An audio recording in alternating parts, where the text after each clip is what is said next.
नमस्कार विद्यार्थी मित्रांनो, मी प्राध्यापक पंकज जगताप. ऑनलाईन लेक्चरच्या या सिरीजमध्ये तुमच्या सर्वांचं स्वागत आहे.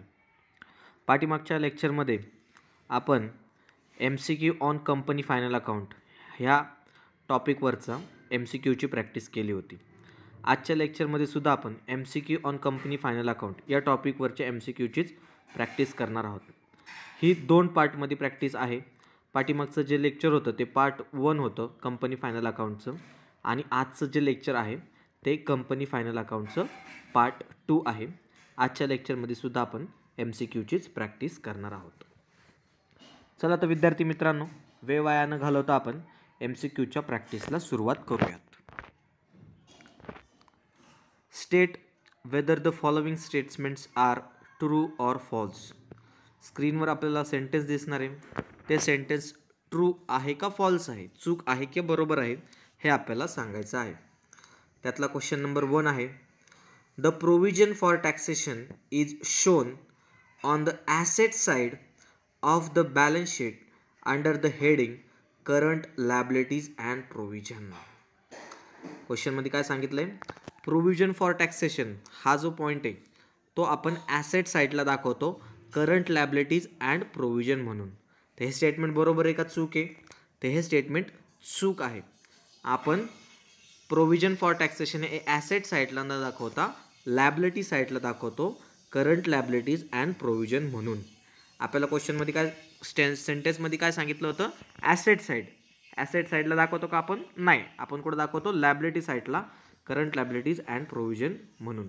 त्यामुळे हे स्क्रीनवरचं आपलं जे सेंटेन्स दिसतंय, जो फर्स्ट क्वेश्चन आहे त्या क्वेश्चनचं राईट आन्सर आहे फॉल्स. नेक्स्ट क्वेश्चन बघूयात.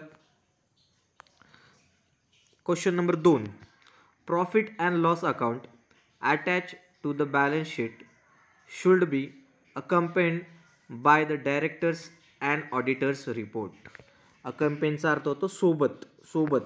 जे बॅलन्स शीट आहे, जे बॅलन्स शीट आणि प्रॉफिट अँड लॉस आहे ते डायरेक्टर आणि ऑडिटरच्या रिपोर्टच्या सोबत दिलं जातं, असं स्टेटमेंटमध्ये सांगितलं आहे. थोडक्यात तुम्हाला शॉर्टमध्ये सांगतो की ही कन्सेप्ट होतं काय ॲक्च्युली आपण ज्यावेळेस बिझनेसमध्ये बघतो तर त्यावेळेस काय होतं, अकाउंटंट लोक अकाउंटिंगचं काम करतात. अकाउंटंटनी अकाउंटिंगचं काम करून झाल्यानंतरनं त्यानंतरनं ऑडिटिंगचं काम करतो. ऑडिटिंगचं कामामध्ये काय करतो तो, अकाउंटंटनी जी कामं केलेली आहेत त्यातल्या चुका शोधून काढणं, त्या दुरुस्त करून घेणं, आणि जर काय फ्रॉड असतील तर ते शोधून काढणं. तर अशा पद्धतीचं ऑडिटर काम करतो. ऑडिटरनी काम केल्यानंतरनं ऑडिटर बॅलन्स शीट बनवतो, आणि ऑडिटरनी बॅलन्स शीट बनवल्यानंतरनं ती डायरेक्टर्सकडे जाते. मग डायरेक्टर्स त्याला अप्रूव्ह करतात, डायरेक्टर त्याच्यावर सिग्नेचर करतात, आणि मग त्यानंतरनं ऑडिटरची सिग्नेचर आणि डायरेक्टरची सिग्नेचर झाल्यानंतरनं मग ती बॅलन्स शीट कंप्लीट होती, आणि त्यानंतरनं ती पुढं शेअर होल्डरकडे डिक्लेअर केली जाते. तर क्वेश्चनमध्ये तेच विचारलं आपल्याला, प्रॉफिट अँड लॉस आणि balance sheet should accompanied by the directors and auditors report. तर या प्रश्नाचं राईट उत्तर आहे ट्रू. यस, हे सेंटेन्स बरोबर आहे. नेक्स्ट क्वेश्चन बघूयात. Question number 3, a company has to provide for depreciation of its current asset. Current ॲसेटवर डेप्रिसिएशन प्रोव्हाइड केलं जातं का? एकदम सिम्पल क्वेश्चन आहे. या प्रश्नाचं उत्तर आहे फॉल्स. डेप्रिसिएशन कशावर केलं जातं? डेप्रिसिएशन फिक्स ॲसेटवर केलं जातं. करंट ॲसेटवर डेप्रिसिएशन केलं जात नाही. त्यामुळं क्वेश्चन नंबर 3चं योग्य उत्तर आहे फॉल्स. नेक्स्ट क्वेश्चन बघूयात. Question number 4, patents and trademarks is fix asset of the company.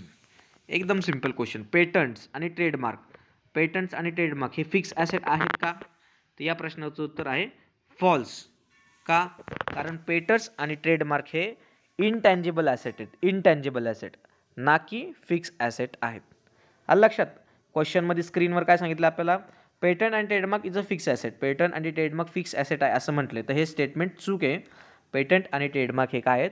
Intangible assets आहेत. त्यामुळे क्वेश्चन नंबर 4चं योग्य उत्तर आहे फॉल्स. नेक्स्ट क्वेश्चन बघूयात. Question number 5, bills receivable is a fix assets.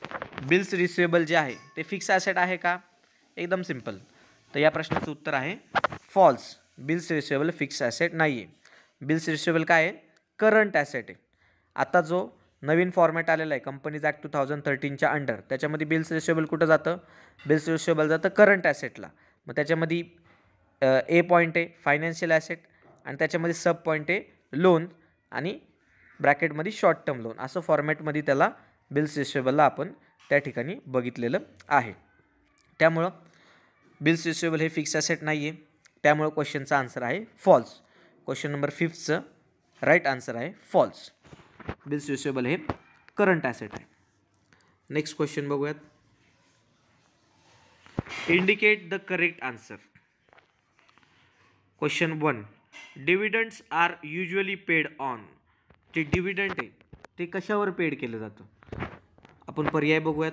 Option A authorise capital, option B issue capital, option C paid up capital. तर या प्रश्नाचं योग्य उत्तर आहे option C paid up capital. Paid up कॅपिटलवर dividend दिला जातो. आता जे दोन पर्याय होते त्यातला ए होता अथोराइज कॅपिटल आणि दुसरं होतं इश्यू कॅपिटल.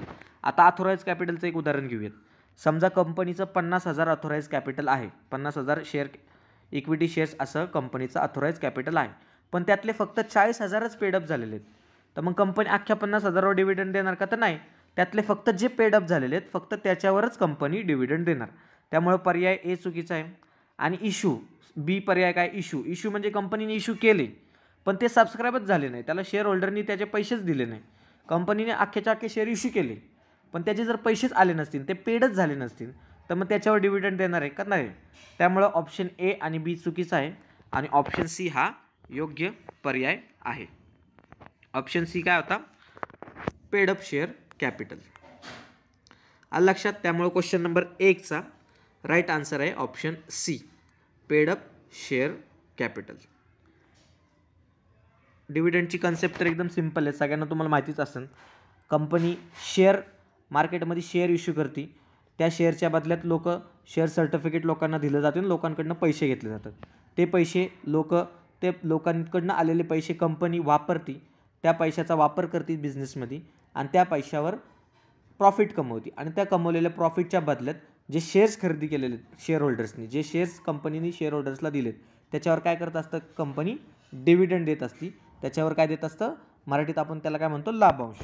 त्यामुळे क्वेश्चन नंबर 1चं राईट आन्सर आहे ऑप्शन सी. नेक्स्ट क्वेश्चन बघूयात आपण. Question number 2, dividend can be paid only out of. Dividend जो आहे तो कशातनं पेड केला जातो. Option A current year's profit, option B capital redemption reserve account, option C share premium account. तर या प्रश्नाचं योग्य आन्सर आहे option A current year's profit. जो करंट इयरचा प्रॉफिट आहे त्या प्रॉफिटमधनं डिव्हिडंड पे केला जातो.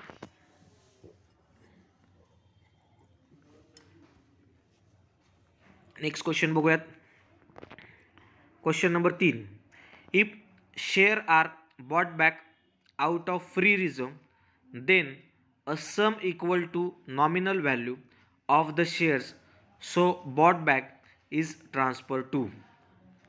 असा मोठा क्वेश्चन आला तर अजिबात घाबरण्याची गरज नाही. क्वेश्चन पार्टमध्ये तुकडे करायचे आणि समजून घ्यायचा आणि मग त्याचा आन्सर द्यायचा. क्वेश्चन आपण परत एकदा वाचायला घेऊयात.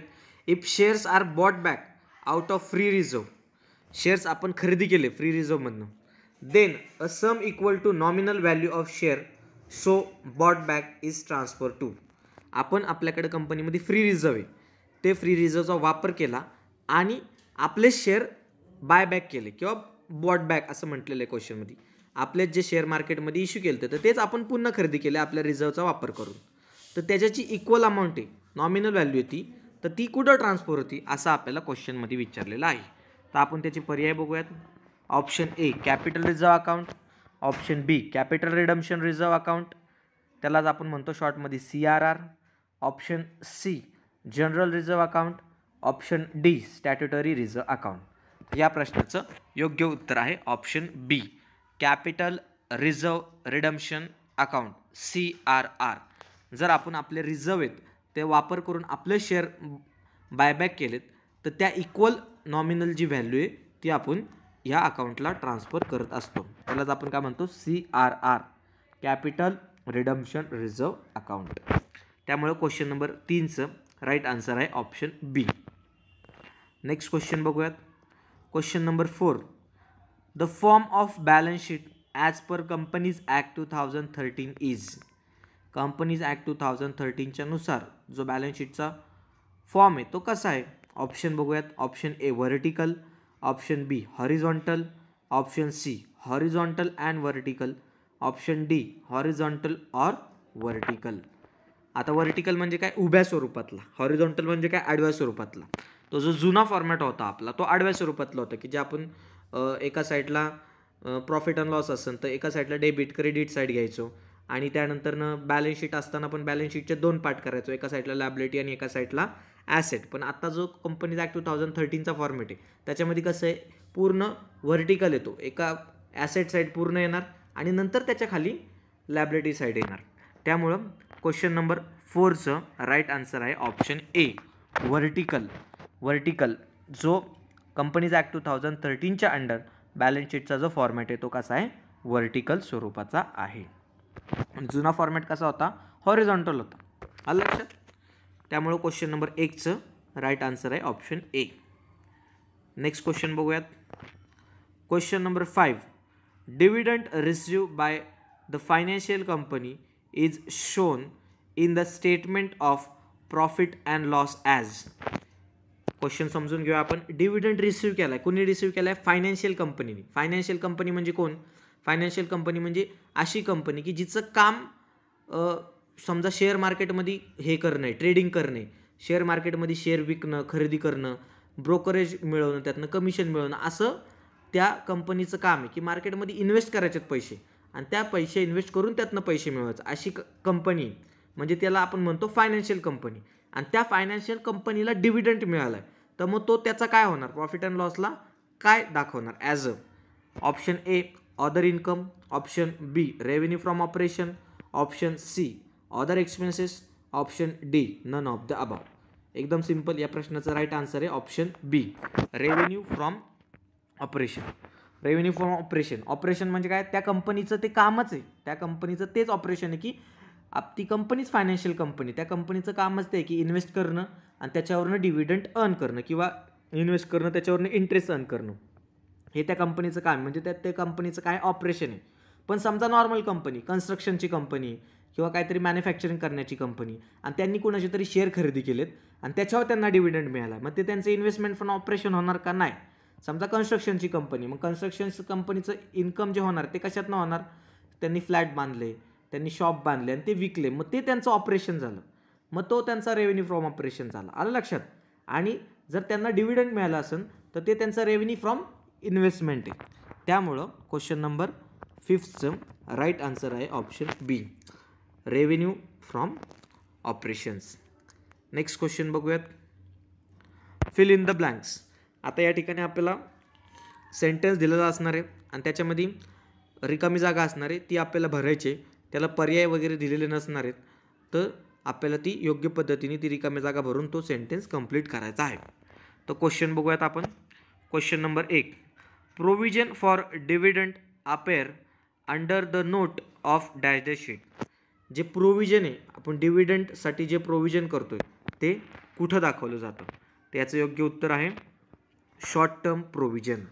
डिव्हिडंडसाठी जे प्रोव्हिजन केलेलं आहे ते कसं आहे, शॉर्ट टर्म प्रोव्हिजनच्या ठिकाणी जातं. म्हणजे काय, आपली स्वतःची समजा कंपनी आहे आणि आपण शेअर होल्डर्सला डिव्हिडंड द्यायचं ठरवलं, मग त्या डिव्हिडंड द्यायचं ठरवलं मग त्याचं आता आपण प्रोव्हिजन करून ठेवलं की पुढच्या महिन्याभरात आपली बॅलन्स शीट तयार होते, त्यानंतर आपलं प्रॉफिट होईल आणि प्रॉफिट कॅल्क्युलेट होईल आणि त्या प्रॉफिटच्या हिशोबाने पर्सेंटेजच्या हिशोबाने आपण शेअर होल्डरला डिव्हिडंड देणार आहे. पण त्यासाठी आता आपण प्रोव्हिजन करून ठेवतो, पहिलंच काहीतरी प्रोव्हिजन करून ठेवतो, साठवून ठेवतो, अमाऊंट बाजूला काढून ठेवतो की एवढं आपण प्रोव्हिजन करून ठेवलं.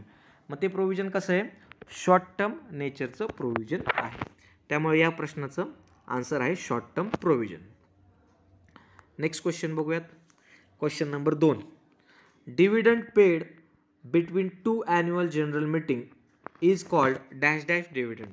2 ॲन्युअल मीटिंगच्या मध्ये जो डिव्हिडंड कॉल्ड जो केला जातो त्या डिव्हिडंडला काय म्हटलं जातं, तर त्याला म्हटलं जातं इंटरिम डिव्हिडंड. एकदम सिंपल क्वेश्चन आहे. या क्वेश्चनचा आन्सर आहे इंटरिम डिव्हिडंड. नेक्स्ट क्वेश्चन बघूयात. Question number 3. Unclaimed dividend record on the dash dash of the balance sheet. Unclaim dividend, पाठीमागच्याच लेक्चरमध्ये अनक्लेम डिव्हिडंडवर आपण अत्यंत चांगल्या पद्धतीने डिस्कशन केलं होतं की जो डिव्हिडंड क्लेम झालेला नाही आहे, म्हणजे कंपनीने डिव्हिडंड दिला आहे पण शेअर होल्डरनीच तो घेतलेला नाही, मग त्याला म्हणतो अनक्लेम डिव्हिडंड. त्याचं प्रोसेस काय होती हे सगळं मी पाठीमागच्या लेक्चरमध्ये सांगितलं होतं. ज्या विद्यार्थ्यांनी लेक्चर मिस केले त्यांनी ते जरूर बघा, त्यात तुम्हाला ती कन्सेप्ट अत्यंत चांगल्या आणि सोप्या भाषेत सांगितलेली आहे. तर आता हा क्वेश्चन बघूयात. क्वेश्चन नंबर 3 मध्ये काय सांगितले, unclaim dividend record on dash dash of the balance sheet. तर या ठिकाणी याचं राईट आन्सर आहे लॅबिलिटी साईड. ती कंपनीची काय लॅबिलिटी, कंपनीला ते देणं आहे, कंपनी देणं लागतंय. तो डिव्हिडंड अनक्लेम जरी असला तरी आज ना उद्या तो शेअर होल्डर येऊ शकतो आणि तो क्लेम करू शकतो की माझा डिव्हिडंड असा असा होता तो मला मिळालं पाहिजे, म्हणून ते काय कंपनीची लॅबिलिटी. त्यामुळे क्वेश्चन नंबर 3चं आन्सर आहे लॅबिलिटी साईड. नेक्स्ट क्वेश्चन बघूयात. Question number 4, in the final account sales are termed as. Final अकाउंटमध्ये सेल्सला कोणत्या टर्ममध्ये घेतलं जातं, तर याचं राईट आन्सर आहे रेव्हेन्यू फ्रॉम ऑपरेशन. रेव्हेन्यू फ्रॉम ऑपरेशन, कारण सेल करणं हाच मेन ऑपरेशन असते रेव्हेन्यू मिळवण्याचं, म्हणजे तेच मुख्य काम असते, इन्कम कमवण्याचं तेच मुख्य काम असते. सपोज एखादी आपली कंपनी आणि त्या कंपनीमध्ये आपण पेनाचं मॅन्युफॅक्चरिंग करतो आहे, मग ते पेन तयार करणं आणि ते कंपनी तयार झालेले पेन मार्केटमध्ये सेल्स करणं, ते विकणं, मग तो जे सेल आहे ते काय आपलं रेव्हेन्यू फ्रॉम ऑपरेशन. आलं लक्षात. त्यामुळे क्वेश्चन नंबर 4चं राईट आन्सर आहे रेव्हेन्यू from operation. Next question, question number 5, dash dash statement display the revenue and expenses of company for a period of time. याचं राईट आन्सर आहे income statement. Income statement display the revenue and expenses of company for the period of time. Income स्टेटमेंटमध्ये आपल्याला काय कळतं, revenue आणि expenses, income आणि expenses आपल्याला इन्कम स्टेटमेंटवरनं समजून जातात. तर ठीक आहे, आजचं लेक्चर आपण या ठिकाणी थांबूयात. लेक्चर तुम्हाला कसं वाटलं कमेंट सेक्शनमध्ये मला जरूर कळवा. व्हिडिओ जास्तीत जास्त तुमच्या मित्रांसोबत शेअर करा. जे विद्यार्थ्यांनी अजून चॅनलला सबस्क्राईब केलेलं नाही त्या विद्यार्थ्यांनी चॅनलला सबस्क्राईब करा. ओके, थँक्यू, धन्यवाद.